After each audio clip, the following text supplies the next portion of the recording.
y las otras series, plaquetas y leucocitos. Los reticulocitos difícil te van a venir en el hemograma, hay que pedir aparte. Normalmente en el hemograma no incluye los reticulocitos.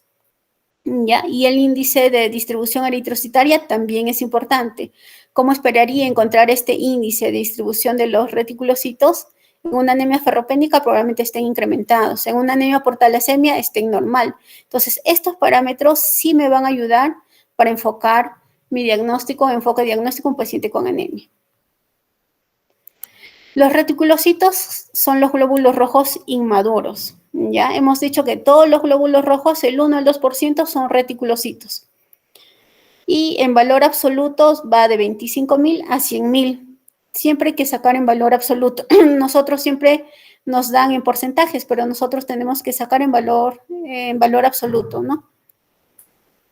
Como les decía, los eritrocitos, un valor normal es 5 millones. Esto es un valor normal. Si decimos que el 1%, del 1 al 2% de esta cantidad son reticulocitos, de 5 millones, 50.000 son reticulocitos. Lo normal, ¿ya? Normalmente estos reticulocitos maduran en médula ósea, el tiempo de maduración más o menos 4 días. 3 días en médula ósea y 1 día en sangre periférica. Esto va a depender en relación a la severidad de la anemia. Normalmente están... Un momentito, chicos, por favor.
Ya, disculpen, chicos. A ver, voy a compartir la pantalla.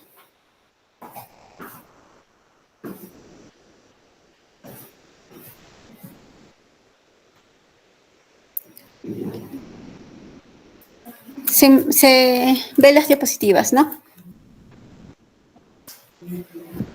Sí, doctora. Ya, disculpen. Muy bien. Como les decía, el conteo total normal de glóbulos rojos aproximadamente está en 5 millones. De estos 5 millones, el 1% son reticulocitos, lo normal. Quiere decir que 50.000 son reticulocitos de estos 5 millones. Estos reticulocitos generalmente solo 1 día maduran en sangre periférica. 3 días están en médula madurando y 1 día en sangre periférica. Pero esto va en relación a la proporción de la anemia. Mientras más severa la anemia, los reticulocitos van a abandonar esta médula ósea antes de tiempo.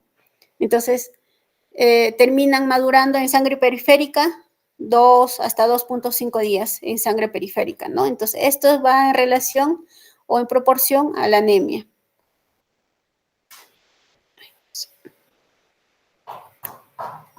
Muy bien. Los reticulocitos en casos de una anemia ante una médula normal, ¿no? Puede aumentar hasta aproximadamente, te dice, 4 hasta 5%, si es que la médula ósea está normal, ¿no? En respuesta a la anemia. Mayor destrucción de glóbulos rojos, esta médula va a producir más glóbulos rojos, ¿no? En este caso, más reticulocitos, que puede llegar hasta 4 o 5%, y en valores absolutos puede ir hasta 350.000.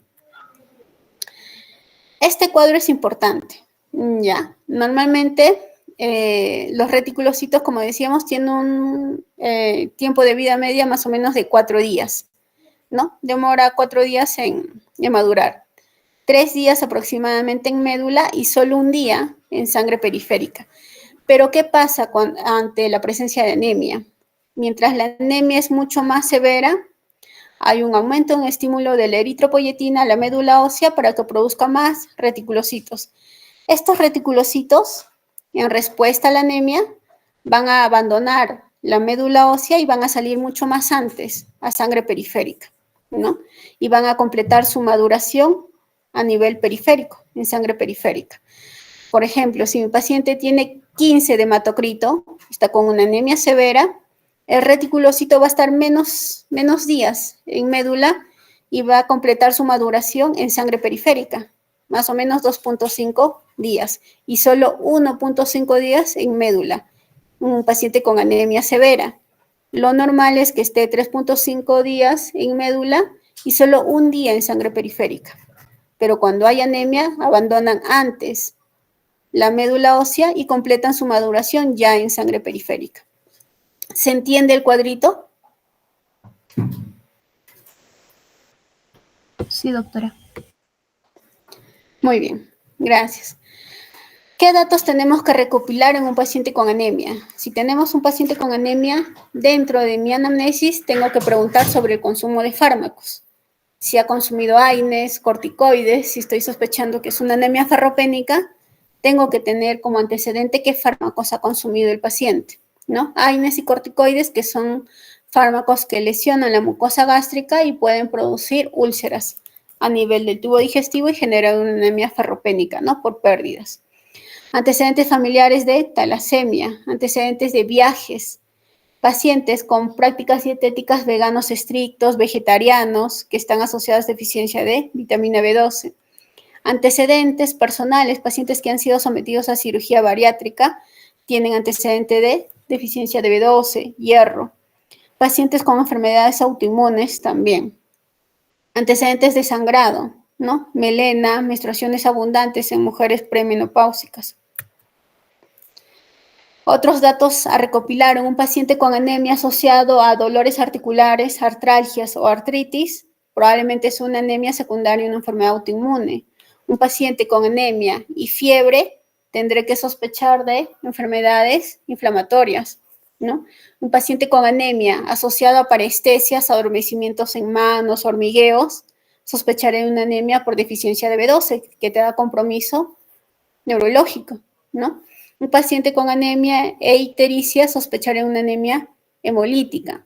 Si tengo un paciente con anemia y tengo hallazgos o síntomas de enfermedad que sugieren una enfermedad renal, será una anemia secundaria a una enfermedad renal crónica.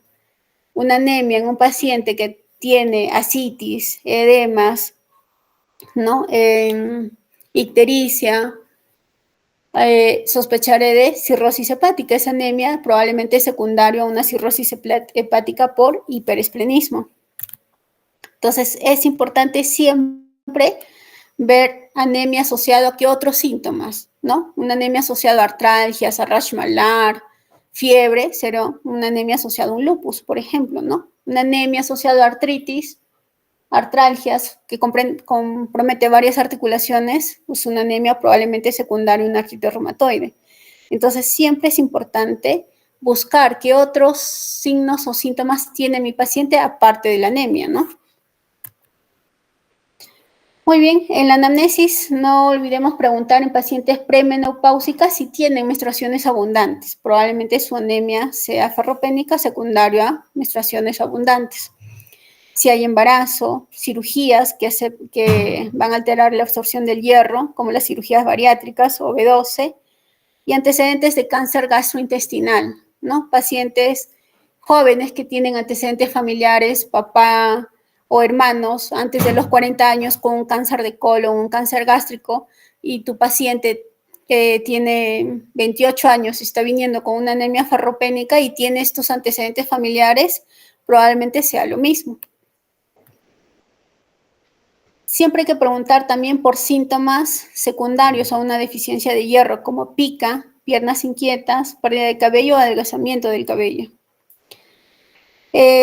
Como ya les decía, antecedentes de cirugía bariátrica, gastrectomía parcial, gastritis atrófica, ¿no? Sospechando una deficiencia de B12 y folato, trastornos de ilio, resección iliar quirúrgica.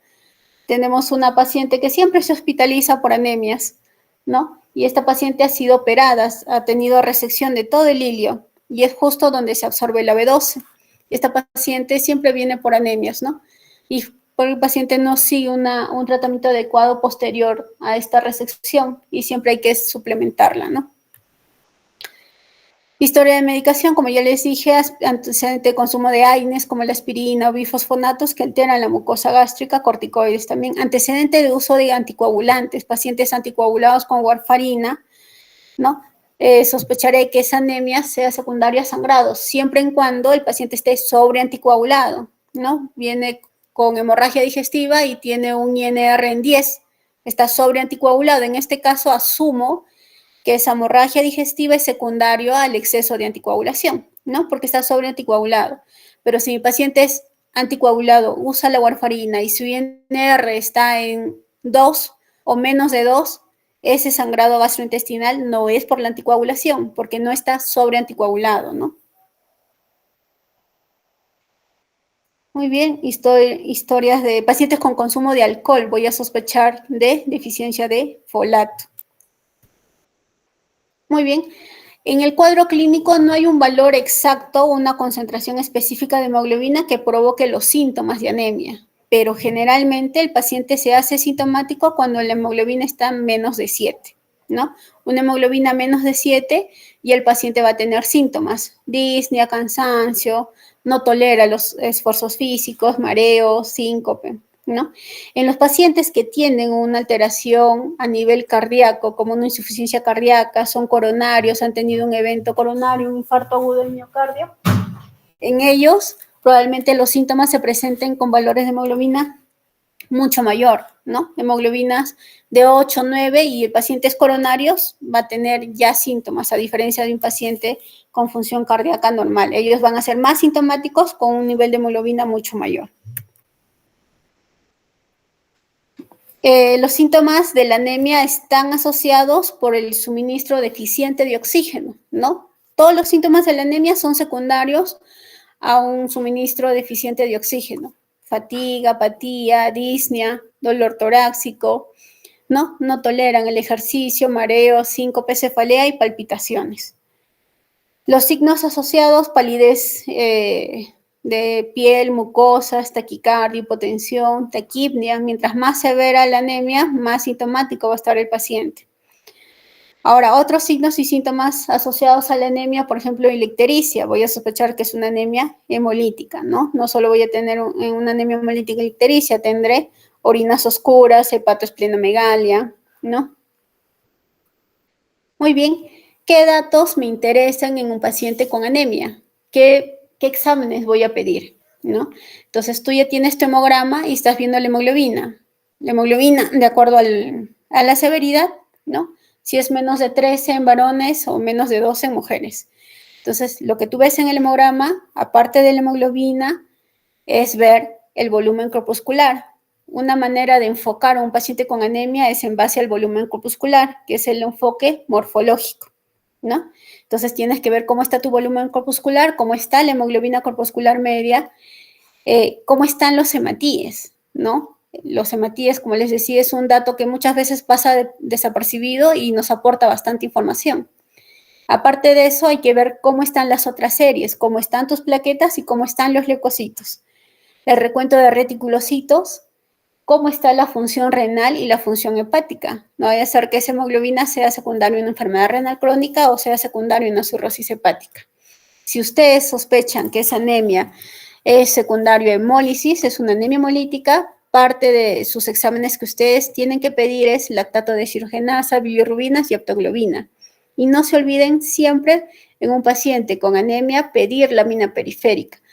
La lámina periférica o frotis sanguíneo nos aporta mucha información.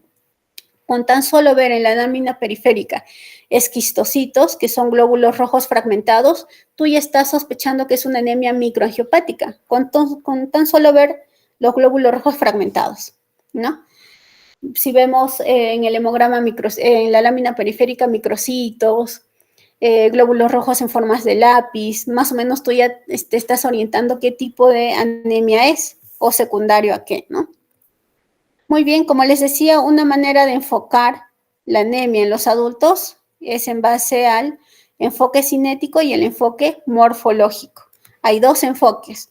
Hay algoritmos que enfocan la anemia en base a uno, solo enfoque cinético, hay otros algoritmos que usan solo el enfoque morfológico y hay otros algoritmos que unen los dos enfoques para ayudarnos al diagnóstico del paciente. El enfoque cinético es en base al recuento de reticulocitos y el enfoque morfológico es en base al volumen corpuscular. Cuando hablamos del enfoque cinético es en base al recuento de reticulocitos. Si esta médula está bien y responde a la caída de la hemoglobina produciendo más reticulocitos, ¿no? Este método del enfoque cinético no es mucho más útil cuando son los dos extremos, o está muy disminuido el recuento de reticulocitos o está muy aumentado. Entonces, para que haya una buena reticulocitosis, la médula ósea requiere de hierro, folato, ¿no? Y cobre. Y que tenga un buen estímulo esta médula ósea, ¿no? O sea, que tenga un buen estímulo en base a la eritropoyetina. Y la maduración adecuada, tanto del núcleo y el citoplasma de los reticulocitos, para que esta maduración necesita la presencia de hierro, ácido fólico, B12 y cobre. Entonces, si yo digo estoy diciendo para que haya una buena formación de estos reticulocitos, para que se formen los reticulocitos, necesito de esos nutrientes. ¿Cómo esperaría encontrar los reticulocitos en una anemia ferropénica por deficiencia de hierro? Disminuida. Una anemia por deficiencia de B12, ácido fólico y cobre, también disminuida, porque si no hay estos nutrientes, no va a haber una buena formación de los reticulocitos, no va a madurar ni el núcleo ni el citoplasma de reticulocitos. Entonces, con estos datos, yo ya más o menos estoy pensando qué esperaría encontrar en una anemia ferropénica, cómo esperaría encontrar en una anemia ferropénica los reticulocitos disminuidos, porque yo necesito el hierro, ¿no? Para que se forme el núcleo y el citoplasma de mi glóbulo rojo. Muy bien. Este cuadrito es importante para que ustedes hagan sus fórmulas cuando enfoquen un paciente con anemia. ¿Ya? Es en base a los reticulocitos. Si ustedes van a usar un enfoque cinético, ¿no? El recuento absoluto de reticulocitos. Siempre hay que sacar el recuento absoluto, ¿ya? Porque a veces tú pides reticulocitos y te van a poner 2%, 3%. Pero cuando tú sacas el valor absoluto, los valores están dentro del rango. Y entonces te parecía, digamos, te ponen 5% y le sacas en valor absoluto y está normal. Entonces, aparentemente parecía que los reticulocitos estaban aumentados, pero en valor absoluto está normal. Entonces, siempre saquen el valor absoluto. Para sacar el valor absoluto, ustedes necesitan los reticulocitos que te dan en porcentaje por el conteo de los hematíes, que esto lo vemos en el hemograma. Siempre hay que corregir los reticulocitos en base a tu hematocrito o hemoglobina, cualquiera de los dos. Los reticulocitos en porcentaje por el hematocrito de tu paciente entre 45 o si quieres sacar con la hemoglobina, reticulocitos en porcentaje por hemoglobina de tu paciente entre 15. ¿Ya? Y el índice de producción de los reticulocitos, que es en base a eso que vas a enfocar tu diagnóstico de tu anemia de tu paciente, es el conteo de reticulocitos que has corregido en base a tu hemoglobina o tu hematocrito entre el índice o el factor de maduración, de corrección de maduración. Eso es lo que hablábamos previamente, ¿no?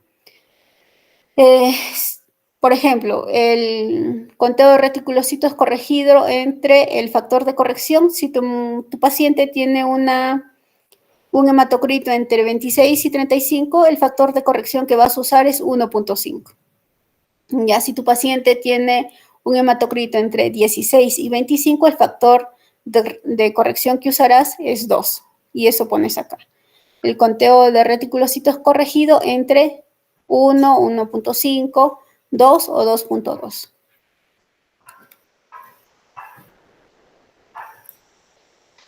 Muy bien. Entonces, el enfoque cinético es en base al conteo de los reticulocitos.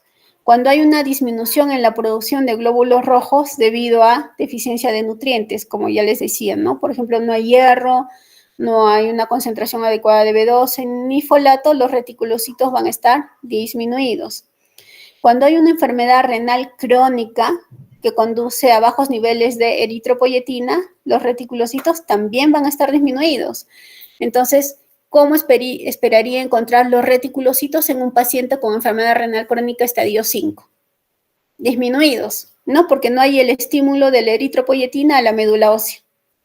En este caso, en los pacientes que tienen anemia secundaria a su enfermedad renal crónica estadio 5, ¿qué le damos? No le damos B12, no le damos hierro, le damos eritropoyetina para que estimule esta médula y empiece a formar más reticulocitos, ¿no? Entonces, si les viene una pregunta de examen, ¿cómo esperarían encontrar ustedes los reticulocitos en un paciente con enfermedad renal crónica estadio 4, estadio 5? Responderán: Milagros.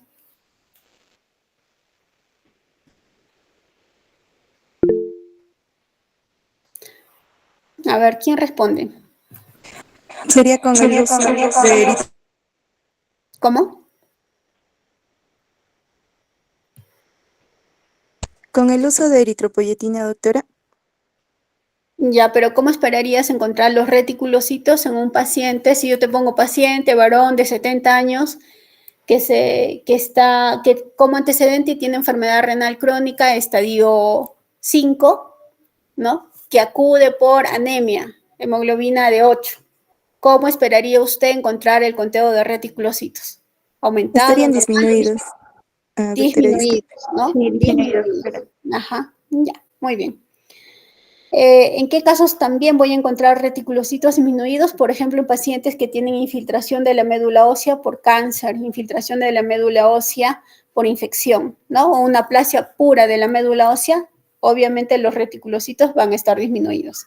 Entonces, no se olviden, solo con esto yo ya puedo tener una idea de cómo esperaría encontrar los reticulocitos en un paciente con una anemia megaloblástica, disminuidos. Un paciente con anemia por deficiencia de hierro, una anemia ferropénica, los reticulocitos van a estar disminuidos porque no tienen los nutrientes para que se forme el reticulocito, ni núcleo ni el citoplasma, ¿no? Porque no.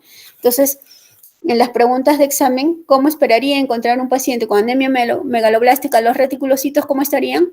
Disminuidos. En una anemia hemolítica, ¿cómo estarían los reticulocitos? Aumentadas, ¿no? Muchas veces les ponen ahí el cuadro clínico casi similar de una hemolítica con una megaloblástica, porque las dos me pueden dar ligera ictericia, las dos me pueden dar DHL elevado, las dos, ¿ah? La diferencia van a ser los reticulocitos, en la megaloblástica disminuidos, en la hemolítica aumentados. Muy bien.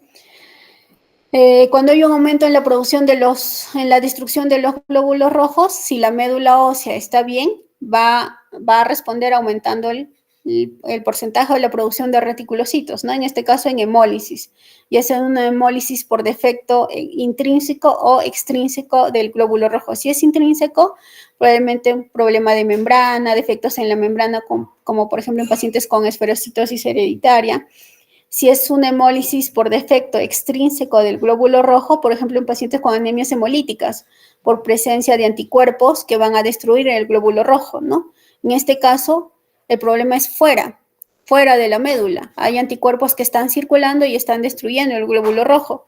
Si esta médula está sana, está bien, va a empezar a producir más reticulocitos, ¿no? Y estos reticulocitos, como les decía, viven el tiempo de maduración son 4 días, maduran más o menos 2.5, 3 días en médula y un día en sangre periférica, pero si están destruyendo constantemente, esta médula va a producir más reticulocitos y estos reticulocitos van a salir antes de tiempo de la médula a sangre periférica y van a terminar su maduración en sangre periférica, ¿no? Van a haber más reticulocitos en sangre periférica.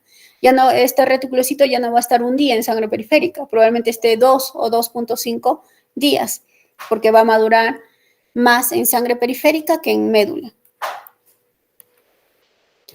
El otro enfoque es el enfoque morfológico, que es en base al volumen corpuscular medio. El volumen corpuscular medio, lo normal es de 80 a 100, que es normocítica, menos de 80 microcítica y más de 100 macrocítica. Esto es otro enfoque.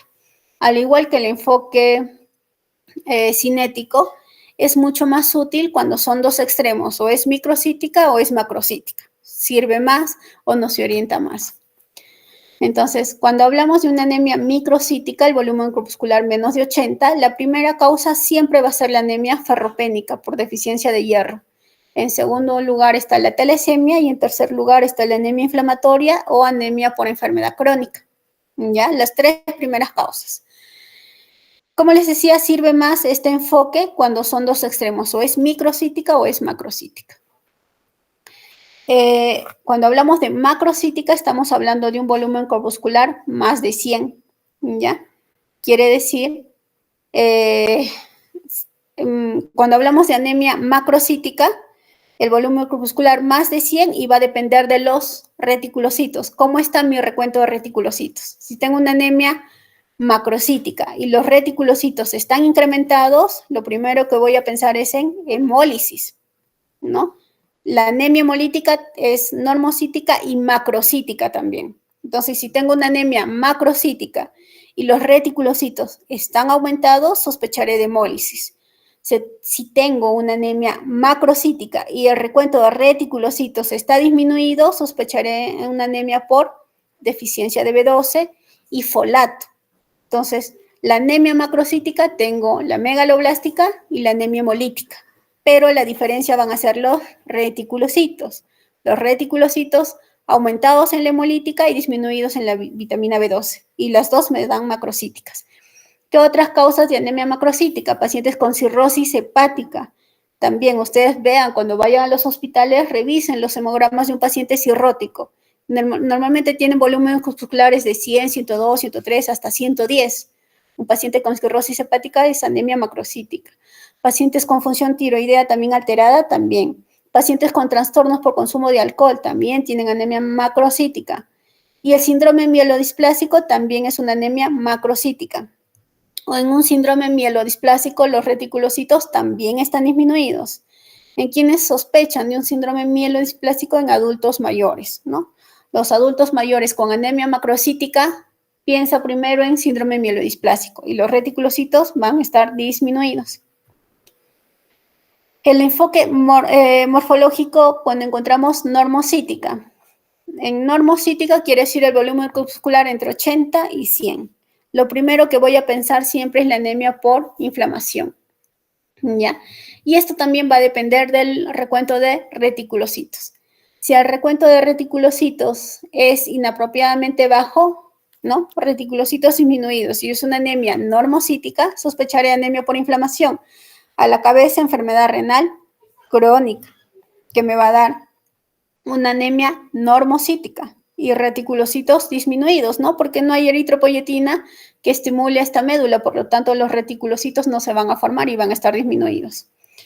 Entonces, una anemia normocítica con reticulocitos disminuidos sospechen de enfermedad renal crónica, sospechen de anemia por inflamación, vamos a pedir proteína C reactiva, hierro sérico. Función tiroidea también puede estar alterada, podemos encontrar anemia normocítica en un paciente con función tiroidea alterada y en pacientes con mielomas también. Mieloma generalmente es macrocítica, pero puede estar dentro del grupo normocíticas también. Vamos a tener en cuenta que en casi todas las anemias, al inicio, en las primeras etapas de la anemia, pueden ser normocíticas. ¿Ya? Y puede haber existencia de múltiples trastornos. Un paciente con artritis reumatoide, lo que yo espero encontrar es una anemia normocítica, pero si es una paciente mujer premenopáusica con artritis reumatoide y menstrua, tiene menstruaciones abundantes, tendrá asociada dos anemias, una anemia normocítica asociada a una anemia ferropénica, y en este caso su volumen corpuscular va a ser normal. Y en pacientes que ya están recibiendo tratamiento por deficiencia de una anemia ferropénica o megaloblástica y ya están recibiendo la suplementación, puede ser normocítica.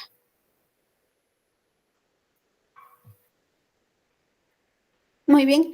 En el examen físico, ¿qué espero encontrar un paciente, por ejemplo, con una anemia por deficiencia de hierro, una anemia ferropénica, la famosa queilitis, ¿no? La queilitis angular. Generalmente en anemias ferropénicas crónicas, no agudo, crónico. Palidez de mucosas. Coiloniquia, que son las uñas en forma de cuchara en anemias ferropénicas crónicas. Y la anemia por inflamación, les puse estos cuadritos que es la fisiopatología, ¿no? ¿Por qué se da la anemia en un paciente con inflamación, en un paciente con infección, o en un paciente con una enfermedad autoinmune, enfermedad renal crónica? Muy bien. Este primer cuadro nos explica la fisiopatología de la anemia, porque un paciente con una inflamación te hace anemia.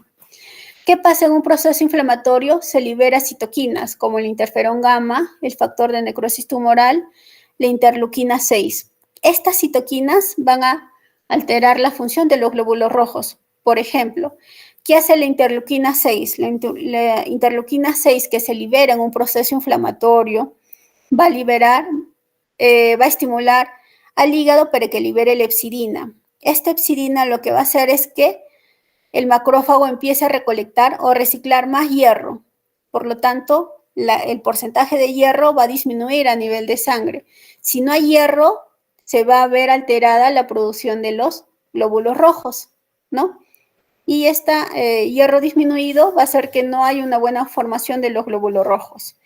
¿Qué pasa con el interferón gamma? Que va a ser liberado en un proceso inflamatorio. Este interferón gamma lo que va a hacer es aumento de estas células mieloides, como les mencionaba al inicio en el primer cuadrito. Estas células mieloides va a haber una mayor producción y van a desplazar a los precursores eritroides. Por lo tanto, estos precursores eritroides van a disminuir también su proliferación. ¿Qué pasa con el interferón gamma? El tiempo de vida media también de los glóbulos rojos el tiempo de vida media de los glóbulos rojos normalmente es 120 días. Ante un proceso inflamatorio, este periodo de tiempo va a disminuir. Entonces, el glóbulo rojo va a vivir menos días, ya no 120 días, sino mucho menos. Entonces, esto es ante la presencia de una inflamación, ¿no? Entonces, ahora ustedes van a ver por qué un paciente con una sepsis, por ejemplo, está séptico y entra con hemoglobina de 14 y al final sale de alta con hemoglobina de 10 o 11, ¿no? Entonces, digamos, esta es la explicación de un paciente, por qué un paciente con un proceso inflamatorio, un proceso infeccioso, te hace anemia. Luego que se resuelve el proceso inflamatorio, si hablamos de una sepsis, ya no hay hepcidina, por lo tanto los macrófagos van a empezar a liberar todo el hierro que habían captado y la hemoglobina mejora, si hablamos de sepsis. Si hablamos de anemias autoinmunes, constantemente ellos están en un proceso inflamatorio. O sea, estos pacientes con lupus, artritis reumatoide, mientras esté activa la enfermedad, van a tener anemia. Esta es otra explicación, ¿no? ¿Qué pasa con la interleuquina 6 que se libera en un proceso inflamatorio? Lo que va a hacer es estimular al hígado para que libere la hepcidina. ¿Qué hace la hepcidina? Disminuye la absorción de hierro a nivel intestinal. ¿Qué más hace la hepcidina? Hace que los macrófagos empiecen a reciclar más glóbulos rojos y hierro. Por lo tanto, el hierro va a empezar a disminuir a nivel sanguíneo. No va a haber hierro a nivel de la médula ósea para que pueda estimular más glóbulos rojos o la producción de glóbulos rojos. Por lo tanto, los glóbulos rojos van a estar disminuidos. Y esto al final va a generar anemia. Y esto es otra explicación, ¿no? Una anemia por una inflamación crónica en pacientes con artritis reumatoide, por ejemplo, van a haber citoquinas proinflamatorias como la interleuquina 6, el factor de necrosis tumoral. Estos lo que van a hacer es acortar el tiempo de vida media del glóbulo rojo, ¿no? Van a liberar hepcidina, disminuye el hierro funcional, va a haber una deficiencia de hierro porque los macrófagos van a empezar a captar todo el hierro y por lo tanto también va a haber una proliferación disminuida de los progenitores eritroides, ¿no? Y se va a dañar la eritropoiesis. No va a haber una eritropoiesis adecuada. Muy bien. Entonces, como les decía, hay varios algoritmos para enfocar a un paciente con anemia. Uno de los algoritmos es este, de acá. A ver. ¿Se ve la pantalla? Sí, doctora. Me van siguiendo con el cursor, ¿ya? Entonces, este algoritmo me parece mucho más completo porque enfoca los dos, tanto el enfoque cinético como el enfoque morfológico, en base al volumen corpuscular y el recuento de reticulocitos. Muy bien. Si yo tengo un paciente con anemia, voy a ver primero el volumen corpuscular. Si el volumen corpuscular es menos de 80, estaré ante una anemia microcítica. Y hemos dicho, con una anemia microcítica, lo que tengo que primero pensar es a la cabeza, ferropénica, talasemia y anemo por inflamación, las tres primeras causas. Entonces, tengo un paciente con una anemia microcítica, lo que voy a pedir es, obviamente, aparte de hacer mi historia clínica, mi examen físico, ¿no? Es microcítica, voy a ver cómo está la ferritina, el hierro sérico, ¿no? Y si estos datos son indicativos, los datos, ay, caramba, esto no baja ahora. Son datos negativos, sospecharé de una talasemia. Voy a considerar una hemoglobina por electroforesis, ¿no? Si es que es negativo, la ferritina está normal, hierro sérico normal. Si es negativo, sospecharé una talasemia, que voy a pedir considerar electroforesis de hemoglobina. Si estos datos no son negativos, quiere decir la ferritina ha salido disminuida, hierro sérico disminuido, es una anemia ferropénica. Voy a tratar como una anemia ferropénica, ¿no? Manejo de una deficiencia de hierro. Eso es una anemia microcítica. ¿Qué pasaría si es una anemia normocítica? El volumen corpuscular, mi paciente está con hemoglobina de 10 y su volumen corpuscular está entre 80 y 100. Voy a ver cómo está. En segundo lugar, voy a ver cómo está el conteo de los reticulocitos. Es una anemia normocítica y el conteo de reticulocitos está incrementado, sospecharé de hemólisis. Pediré aptoglobina, bilirrubinas, ¿no? Y lactato de deshidrogenasa. Si es una anemia normocítica y el volumen y el recuento de reticulocitos está incrementado, ¿no? Vamos a ver, perdón, está disminuido. Si está incrementado, hemólisis. Si es una anemia normocítica con recuento de reticulocitos disminuidos, ¿qué sospecharé? Voy a ver, ¿no? Acá. Normocítica y recuento de reticulocitos disminuidos, sospecharé de enfermedad renal crónica, ¿no? No hay estímulo de la médula ósea por la eritropoyetina, por lo tanto no hay producción de reticulocitos. Sospecharé una anemia por inflamación, ¿no? Enfermedad hepática, pacientes con cirrosis o mieloma. Si tengo un paciente con anemia macrocítica, voy a ver cómo están los reticulocitos. Es una anemia macrocítica con volumen corpuscular más de 100. Si el recuento de reticulocitos está incrementado, hemólisis. Si es una anemia macrocítica con reticulocitos disminuidos, voy a pensar en deficiencia de B12, folato, ¿no? Muy bien, macrocítica, reticulocitos disminuidos, B12 y folato ya he solicitado y está normal, ¿no? No hay deficiencia. Si hay deficiencia, es una anemia megaloblástica por deficiencia de B12 o folato, tratas. Pero si esos valores no hay deficiencia ni de B12 ni de folato y son valores normales, voy a pedir lámina periférica, ¿no? Y podemos encontrar una anemia megaloblástica inducida por drogas, por deficiencia de cobre, ¿no? Y sospecharé otras causas como cirrosis, problemas de hipotiroidismo, drogas, síndrome mielodisplásico, reticulocitos disminuidos, ¿no? Con B12 normal, ácido fólico normal, lo otro que tengo que pensar, otra patología, es el síndrome mielodisplásico.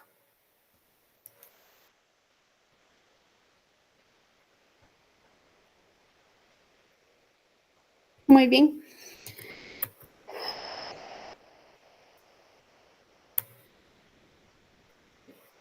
Esto es otra tablita de cómo esperarías encontrar tu paciente con anemia secundaria, un problema tiroideo, por ejemplo, ¿no? Si es una anemia secundaria, un hipotiroidismo, puede encontrar una anemia normocítica, macrocítica o microcítica, ¿ya? generalmente no se ven alterados las otras series, ni leucocitos ni plaquetas. En el hipertiroidismo puedo encontrar raro, no es frecuente, encontrar pancitopenia, raro, no es frecuente. Esto es otro cuadrito bastante interesante y resumido de cómo esperarías encontrar en tu paciente con, por ejemplo, con una anemia hemolítica. Hemos dicho, una anemia hemolítica puede estar el volumen corpuscular macrocítico o normocítico, ¿ya? Y en la anemia hemolítica, ¿cómo estarán los reticulocitos? Aumentados, ¿no? Reticulocitos aumentados, volumen corpuscular normal. En una anemia hemolítica, ¿cómo estarían los leucocitos? Sin alteración. Pero, ¿qué pasaría si tienes una anemia hemolítica, reticulocitos aumentados, obviamente, volumen corpuscular normal y plaquetas bajas? Si es una anemia hemolítica inmune, autoinmune, con plaquetas bajas, es un síndrome de Evans, ¿ya? ¿Qué pasaría un hiperesplenismo? Pacientes con cirrosis hepática. Paciente con cirrosis hepática, hiperesplenismo, hay destrucción. El vaso está de gran tamaño que está secuestrando glóbulos rojos y hay destrucción, por lo tanto los reticulocitos estarían aumentados, pero como hay hiperesplenismo, no solo empiezan a destruir los glóbulos rojos, sino también van a hacer lo mismo con las plaquetas y los leucocitos. Por lo tanto, en un paciente con anemia secundaria, un hiperesplenismo, voy a encontrar también leucopenia y plaquetopenia, ¿no? Asociado a una pancitopenia. ¿Qué pasa en una anemia hipoproliferativa? Quiere decir que los reticulocitos están disminuidos. Si es una anemia por deficiencia de hierro, reticulocitos disminuidos, el volumen corpuscular obviamente va a estar disminuido. En una anemia ferropénica no hay cambios en los leucocitos ni en las plaquetas, pero podrías encontrar trombocitosis, plaquetas aumentadas en un 13%, ¿no? Y trombocitopenia más raro todavía, 2.1%. Pero una anemia por deficiencia de hierro, reticulocitos disminuidos, volumen corpuscular disminuido, generalmente no vas a ver cambios de las otras series, ni glóbulos blancos ni plaquetas. Rara vez puedes encontrar trombocitopenia y lo más frecuente es trombocitosis, plaquetas aumentadas. ¿Qué pasaría en una anemia por inflamación? Una anemia por inflamación, por ejemplo, secundaria a una enfermedad renal crónica, los reticulocitos van a estar disminuidos porque no hay eritropoyetina que estimule a la médula para que produzca reticulocitos. El volumen corpuscular en una anemia por inflamación generalmente es normocítica, pero pueden encontrar un volumen corpuscular disminuido en un 25% de los pacientes. Generalmente es normocítica la anemia por inflamación. En una anemia por inflamación, los leucocitos pueden estar aumentados si es una anemia secundaria, una sepsis, por ejemplo, ¿no? Y las plaquetas también pueden estar aumentadas. ¿Qué pasa en la anemia por deficiencia de vitamina B12? Una anemia por deficiencia de vitamina B12 es una anemia macrocítica, reticulocitos disminuidos, porque no hay el nutriente adecuado como la B12 para que se forme el citoplasma de tu reticulocito. En una anemia por deficiencia de B12, los leucocitos sí se van a ver afectados. Va a haber leucopenia o neutropenia y las plaquetas también, plaquetopenia. Por eso, un paciente con anemia por deficiencia de B12, una anemia megaloblástica, te puede dar pancitopenia. Baja las tres series, hemoglobina, plaquetas y leucocitos. Acuérdense, una anemia por deficiencia de B12 te puede dar leucopenia y plaquetopenia. Deficiencia de cobre, reticulocitos disminuidos, porque para que se forme reticulocito también se requiere cobre. Reticulocitos disminuidos, el volumen corpuscular puede estar disminuido, normal o aumentado, y sí puede haber asociada leucopenia o trombocitopenia, ¿no? ¿Se entendió este cuadrito?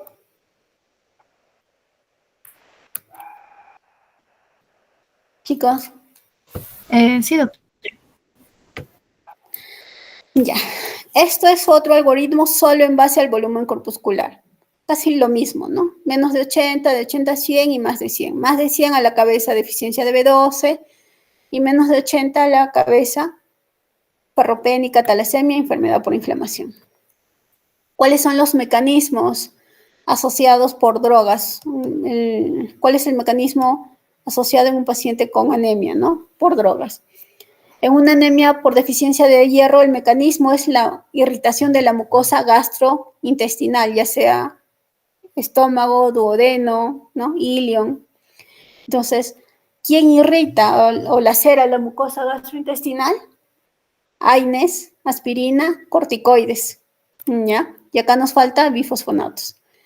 Deficiencia de B12. ¿Cuál es el mecanismo por el cual un paciente con deficiencia de B12 que consume inhibidores de bomba de protones te va a hacer anemia?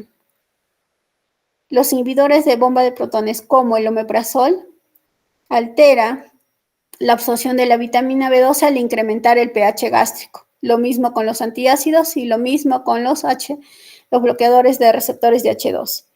¿Qué pasa con la metformina? ¿Cómo la metformina me puede dar anemia secundaria de deficiencia de B12? Porque altera la absorción de la vitamina B12, ¿no? Folato igual, el metrotexate también va a alterar el metabolismo del folato, interfiere con el metabolismo, por lo tanto un paciente que consume metrotexate puede hacer una anemia megaloblástica por deficiencia de B12. Hay ciertos fármacos que te pueden dar hemólisis, ¿no? Inmunomediada.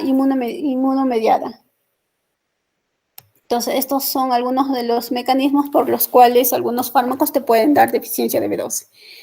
Este cuadro también es bastante interesante porque está bien resumido. ¿Cómo esperaría encontrar, por ejemplo, una anemia megaloblástica por deficiencia de B2, B12 o folato? Es una anemia macrocítica, con reticulocitos disminuidos. Si es una anemia macrocítica, reticulocitos incrementados a la cabeza, anemia hemolítica, ¿no? Una anemia microcítica, con reticulocitos disminuidos, pensaré en una anemia ferropénica. Anemia microcítica, con reticulocitos incrementados, pensaré en talasemia, raro hemólisis.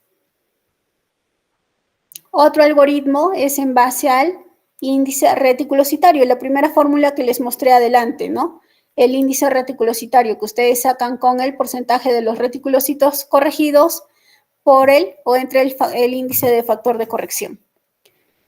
Si esa fórmula al final te sale que es menos de 2.5 el índice, vas a ver la morfología de los glóbulos rojos. Si es normocítica normocítica nomocrómica, hipoproliferativa, daño medular, ¿no? Infiltración, fibrosis y deficiencia de hierro. Si el índice reticulocitario es menos de 2 y es una anemia macrocítica, dime. Que me interrumpa. Usted estaba mencionando algo de los reticulocitos y la tabla que está en su pantalla no menciona así en el volumen corpuscular medio. Uy, a ver.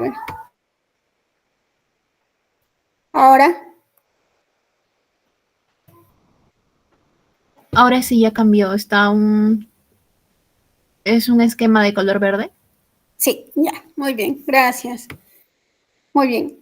Este esquema es empiezas a enfocar la anemia en base al índice reticulocitario, ¿ya?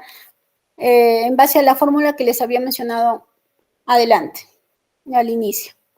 Muy bien. Si tu índice reticulocitario está menos de 2.5, ves la morfología de tus glóbulos rojos. Si esa morfología es normocítica, normocrómica y índice disminuido, es una hipoproliferativa, deficiencia de hierro, aplasia de médula, infiltración por neoplasias o fibrosis de la médula. Si el índice reticulocitario es menos de 2.5 y es macrocítica o microcítica, talasemia, anemia por deficiencia de hierro, defectos citoplasmáticos, no anemia sideroblástica. ¿Ya? Si ese índice está más de 2.5, siempre van a sospechar en hemólisis, ¿no? Hemólisis intravascular por defectos de la membrana o destrucción fuera de la médula. Es hemólisis. ¿Se ve mi pantalla?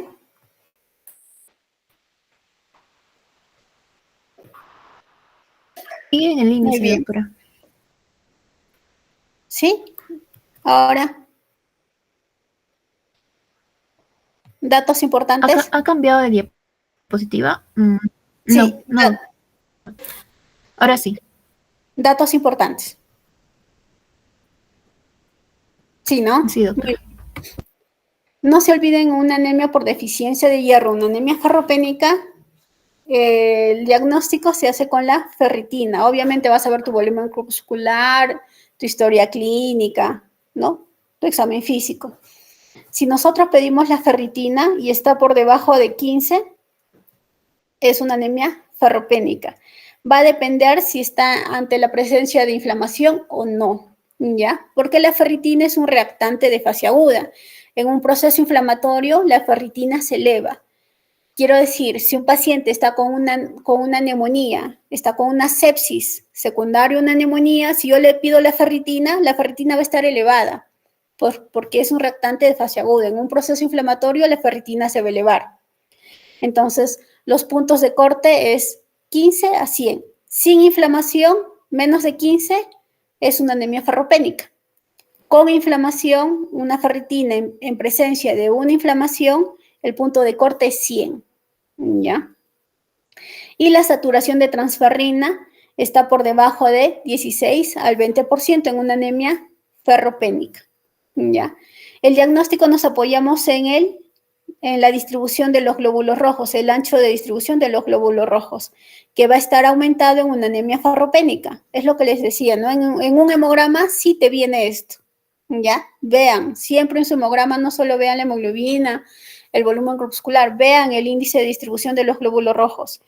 Está aumentado en una anemia ferropénica, pero en una talasemia, que también me da anemia microcítica, este índice de distribución va a estar normal, ¿ya?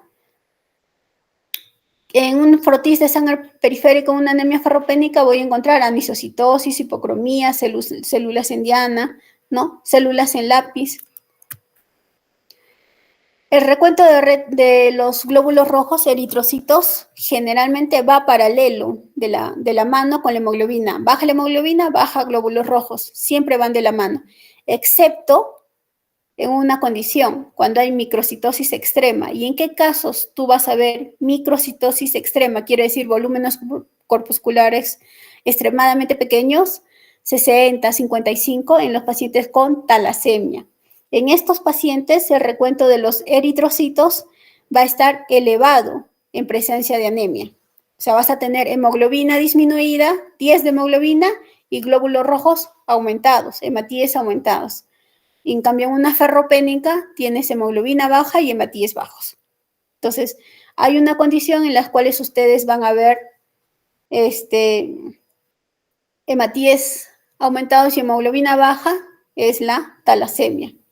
Por eso te dice, ¿no? Por ese motivo, el recuento de glóbulos rojos eritrocitos se usa con menos frecuencia para hacer diagnóstico de anemia. Porque si yo digo, si siempre en un paciente con anemia voy a encontrar baja la hemoglobina en los hematíes, ¿por qué no uso los hematíes para hacer diagnóstico de anemia? Justamente por eso. Porque puedes encontrar en un paciente con anemia con hematíes elevados y es una talasemia, ¿ya?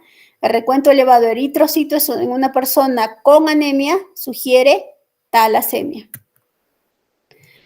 La hemólisis dentro de la médula, debido a una eritropoiesis ineficaz, se ve en pacientes con deficiencia de vitamina B12, ¿ya? Por eso los pacientes con una anemia megaloblástica secundaria a deficiencia de la B12 pueden tener elevaciones de bilirrubina y lactato deshidrogenasa. O sea, pueden simular una anemia hemolítica. Hemos dicho que la anemia megaloblástica por deficiencia de B12 es macrocítica y la anemia hemolítica también es macrocítica. La megaloblástica también me puede dar hemólisis, ¿ya? Y también la megaloblástica me da hemólisis. La diferencia, ¿cuál va a ser? Los reticulocitos. Los reticulocitos en una megaloblástica van a estar disminuidas y en una hemolítica van a estar aumentadas. Muy bien. Hay otros parámetros que también me pueden ayudar a enfocar mi diagnóstico de anemia, como es el volumen corpuscular y el recuento de glóbulos rojos. Ya, esto es el índice de Mensar. Este índice te predice la probabilidad de un rasgo talasémico frente a una ferropenia.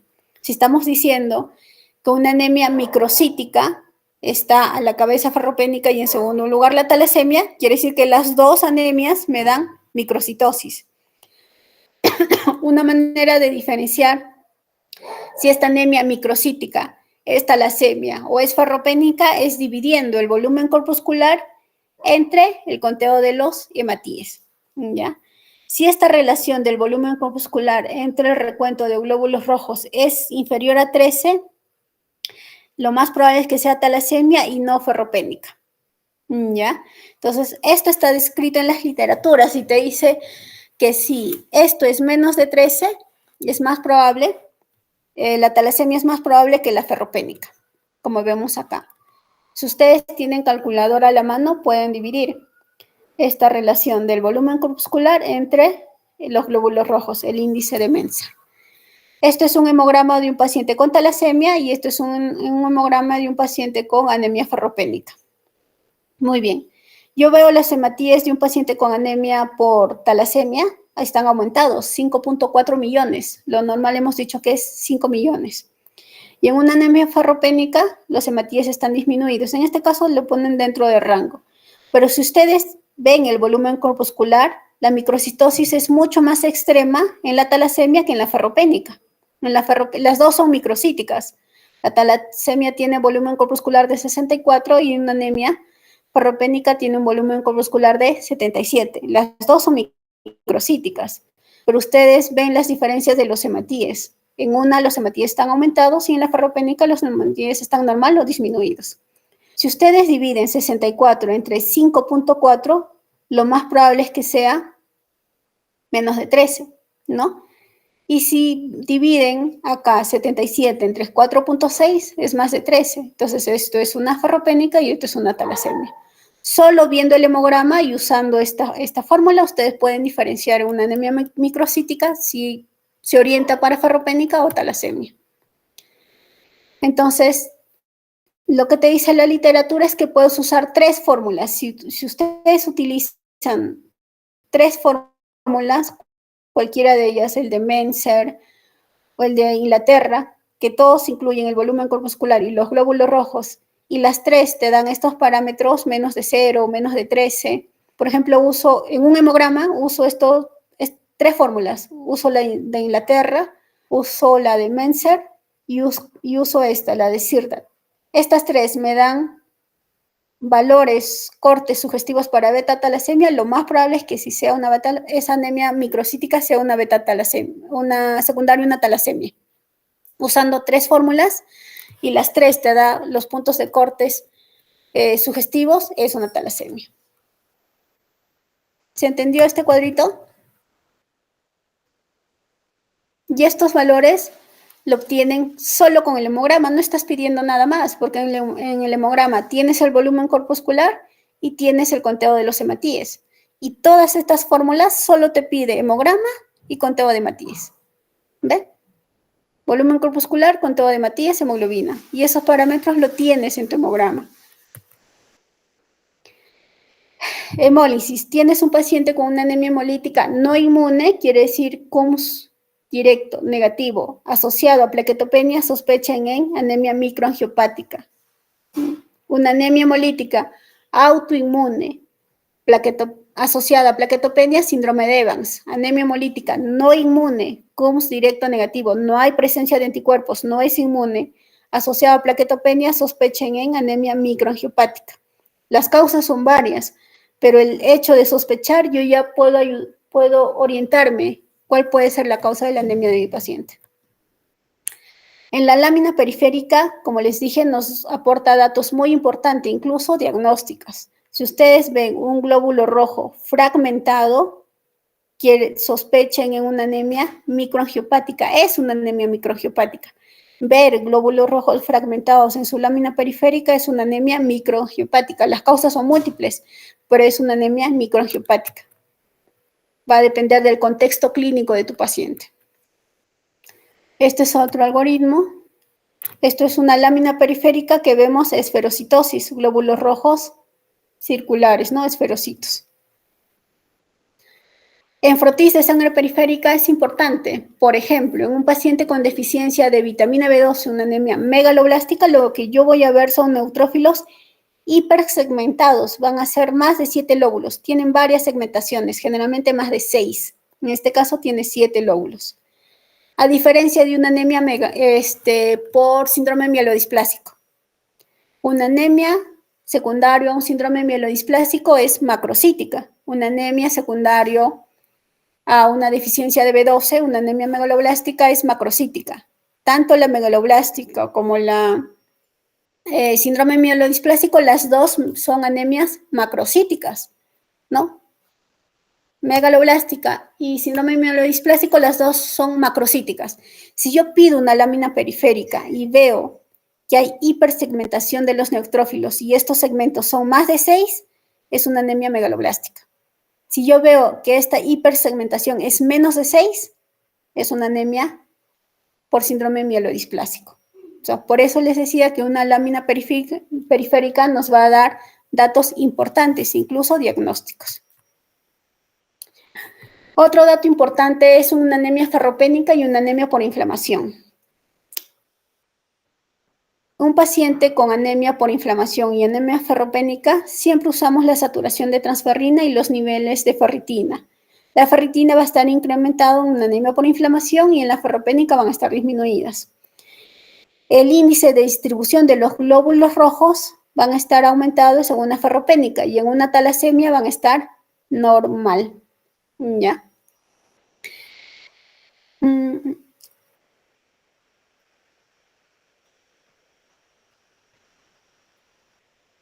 Ya, lámina periférica también es importante para el diagnóstico diferencial. Por ejemplo, vamos a ver células en diana, punteado basófilo fino, eritrocitos nucleados en los portadores de talasemia y lápiz en pacientes con anemias por deficiencia de hierro. Muy bien, chicos. El tema de ahora ha sido enfoque diagnóstico, ¿ya? ¿Cómo ustedes enfocan a un paciente con anemia? ¿Cómo van a enfocar? Pueden usar el volumen corpuscular o pueden hacerlo con el enfoque cinético en base al recuento de reticulocitos. O pueden usar los dos. Como ustedes han visto, hay algoritmos que usan los dos enfoques. Incluso los cuadros que les he mencionado están en base al volumen corpuscular y el recuento de reticulocitos. Entonces, estos datos les va a ayudar a ustedes cuando vean pacientes con anemia. Imagino que ya en el hospital ustedes están teniendo pacientes con anemia. Solo teniendo el hemograma, una buena historia clínica y buen examen físico y el hemograma les van a aportar datos muy importantes. Si a eso le incluyen su lámina periférica. Muy bien, chicos, ya me estoy quedando sin voz. ¿Alguna pregunta? Milagros. ¿Está Milagros? Sí, doctora. Ya, te voy a pasar las diapositivas para que puedas a tus compañeros. Está bien, doctora, muchas gracias. Ya, chicos. Buenas noches, cuídense. Muchas gracias, doctora. Geraldine, dime. Doctora, yo tenía una duda. Nos hablaba que una anemia megaloblástica podía causar una hemolítica. No te puede causar una hemolítica, sino una anemia megaloblástica puede dar una ligera hemólisis intramedular. Como no hay vitamina B12 ni ácido fólico para que se formen estos reticulocitos, genera una cierta hemólisis, pero es mínima. Entonces el volumen, digamos, las bilirrubinas se pueden incrementar ligeramente, ¿no? Entonces puedes, en una anemia megaloblástica, tú puedes tener, por esa ligera hemólisis que se da intramedular, tú puedes tener bilirrubinas elevadas, lactato deshidrogenasa elevada, y bilirrubinas, DHL, como una anemia hemolítica, ¿no? O sea, tú puedes tener un paciente con 8 de hemoglobina, bilirrubinas en 3, aprominina indirecta y DHL en 1000. Yo veo ese hemograma y yo digo es una anemia hemolítica, pero si en el caso clínico me pone, paciente tiene parestesias, adormecimiento en manos, ¿cómo esperaría encontrar usted los reticulocitos? Tú ves el hemograma y dices, es una hemolítica, los reticulocitos voy a encontrar incrementado, pero una anemia hemolítica no te da parestesias. ¿Quién te da parestesias? Una megaloblástica, doctor. La deficiencia de B12 Y ácido fólico te da compromiso neurológico, entonces te puede dar parestesias. Entonces, si en el contexto clínico te ponen paciente con hemoglobina de 8, bilirrubinas totales en 3, DHL incrementado, ¿no? Entonces, y parestesias, lo más probable es que sea una anemia megaloblástica. Entonces, ¿cómo esperarías encontrar los reticulocitos en una megaloblástica? Disminuidos, doctora. Disminuidos, o sea, una anemia megaloblástica te puede dar ligera hemólisis. No vas a encontrar anemias megaloblásticas con 12 de bilirrubina, ¿no? Lo más probable es que eso sí sea una anemia hemolítica. Entonces, por la hemólisis intramedular que te da una anemia megaloblástica, sí podrías encontrar bilirrubinas ligeramente elevadas y lactato desogenasa elevada. Pero la diferencia entre una hemolítica y una megaloblástica va a ser los reticulocitos. Ahora, una megaloblástica también te puede dar pancitopenia, te puede dar leucopenia y plaquetopenia, dice, ¿no? ¿Se aclaró tu duda, Geraldine? Sí, doctorita, muchas gracias. Ya, chicos. La otra diferencia también es las anemias megaloblásticas con los síndromes mielodisplásicos. Las dos te dan anemias macrocíticas. Megaloblástica y mielodisplasia, las dos te dan anemias macrocíticas. ¿Cuál sería la diferencia en tu lámina periférica? Y las dos te dan reticulocitos bajos, ¿ah? La megaloblástica, reticulocitos bajos. Mielodisplasia, reticulocitos bajos. ¿Cuál sería la diferencia? La hipersegmentación, doctorita, habló de más de 6, es por déficit de vida. Muy Y bien. menos de 6 me lo dice. Muy bien. La diferencia sería, en lámina periférica yo voy a encontrar hipersegmentación de neutrófilos, generalmente más de 6 en megaloblástica y menos de 6 en mielodisplasia. Ahora, la megaloblástica me puede dar también pancitopenia y mielodisplasia también pancitopenia. Por eso la lámina periférica orienta un montón. Y obviamente su examen físico, su anamnesis y todo el contexto clínico. Muy bien, chicos. ¿Alguna otra pregunta?